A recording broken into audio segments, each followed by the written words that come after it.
Not long ago I presented here a series of lessons digging into the 3rd chapter of Genesis, looking at some Hebrew words and phrases which often are mistranslated or misinterpreted in the context of this chapter.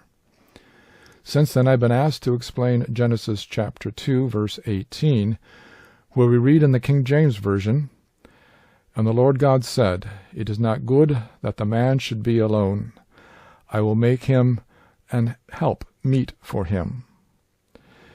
In our modern American English tongue, we recognize this word meet, M-E-E-T, as a verb and a noun, but we rarely, if ever, hear it in everyday conversation used as an adjective, meaning appropriate, fit, suitable, or proper. Christians who gather to worship using a traditional liturgy may still hear this word meet used as an adjective in their communion service, but outside of that setting, in everyday conversation, we have abandoned this meaning of the word meet.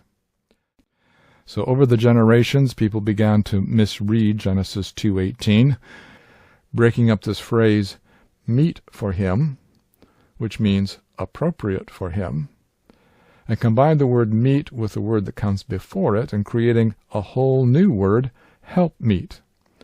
Thus reading the verse, I will make him an helpmeet for him. And in more modern times, that accidentally created word helpmeet has morphed into helpmate, as a description of Eve's relationship to her husband. Before we dig into the Hebrew text to see what it actually says, let's look at how other familiar English versions translate this verse. The English Standard Version, like most modern translations, substitutes this archaic adjective meet with a modern equivalent. Then the Lord God said, It is not good that the man should be alone.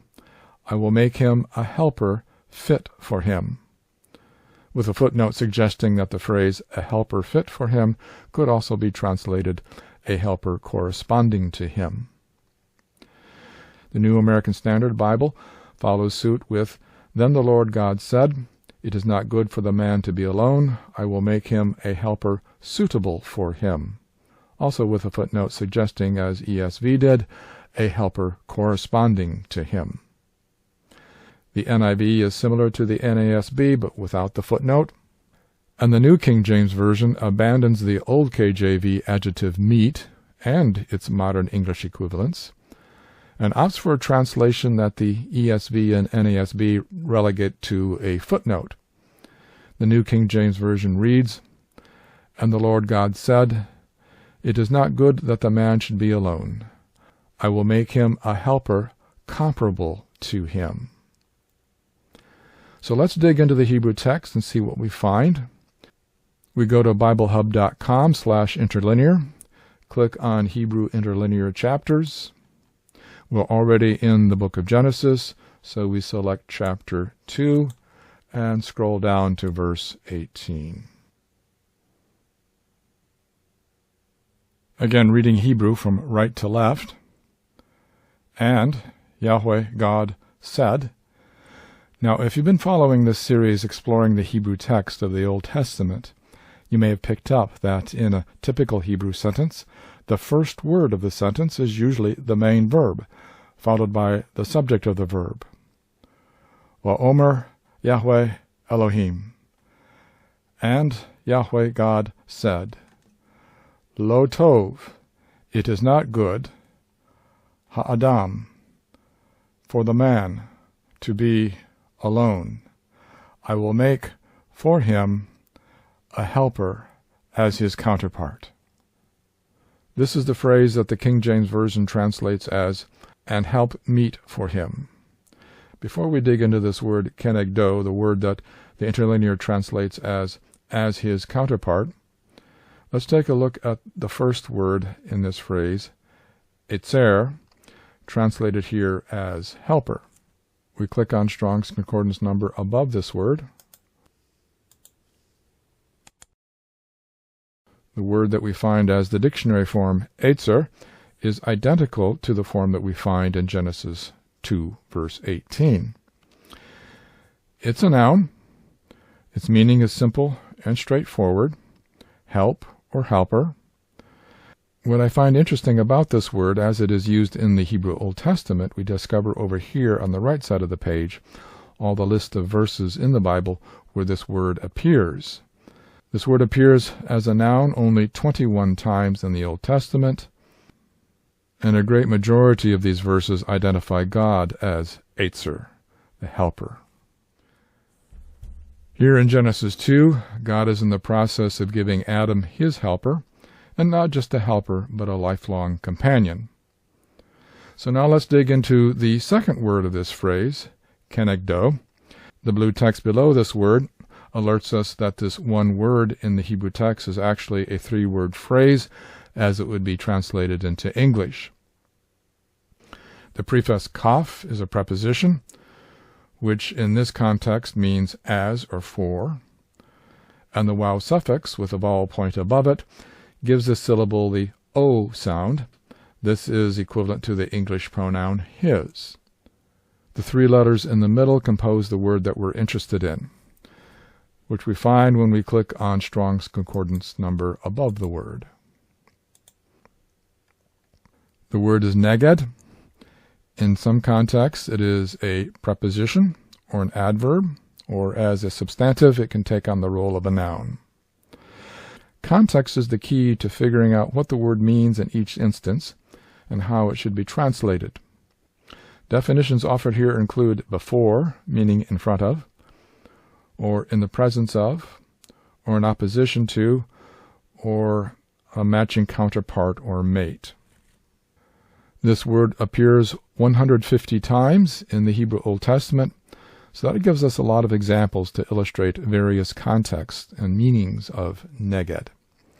For example, Genesis 21:15 and 16 describe how Hagar set her son Ishmael under a bush after their water had run out, and she sat some distance away, neged, opposite of him. In Genesis 31, we hear Jacob telling his uncle Laban to search for his stolen property, neged, in the presence of our relatives.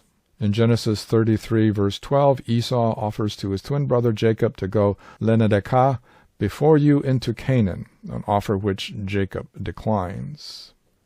Exodus 19, verse 2 describes how the people of Israel camped in front of Mount Sinai. In Joshua 3:16, we see the people of Israel crossing the Jordan River opposite the city of Jericho. And in chapter 5, Joshua is confronted by an angelic warrior standing lenegdo, before him, or opposite of him. So you get the picture. So you see that this word descriptive of Adam's helper has a variety of applications in a variety of situations. I believe that in this description of Adam's mate, translations and footnotes which render kenegdo as corresponding to him or comparable to him have it right. I would opt to translate kenegdo in Genesis 2:18 as his counterpart, as the Bible Hub Interlinear suggests. And as we read on in Genesis 2, Adam surveyed all the animals. Each one had a counterpart. But among all the animals there was not found a counterpart for him. So God made his counterpart from his own body.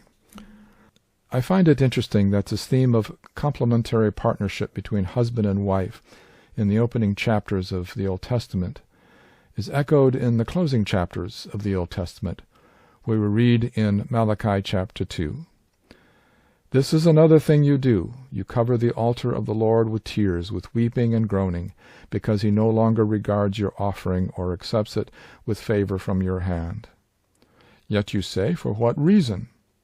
Because the Lord has been witness between you and the wife of your youth, against whom you have dealt treacherously, although she is your companion and your wife by covenant.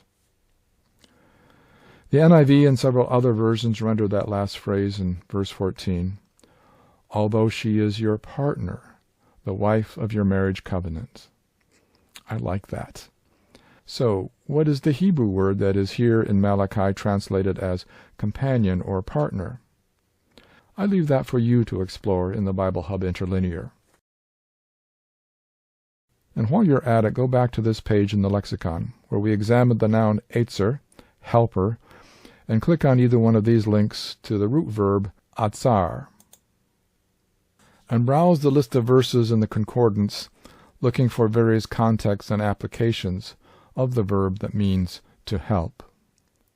Now, when I'm asked about the helpmeet passage in Genesis chapter 2, there's usually an unspoken question laying beneath the surface. Namely, how do the first 3 chapters of Genesis tie into Ephesians chapter 5 in regard to God's design for marriage? Since the answer to that question lies outside the scope of this video series, I refer you to insights and a helpful resource on Ephesians 5, which I have included as an appendix to the script of this video. And thank you for watching.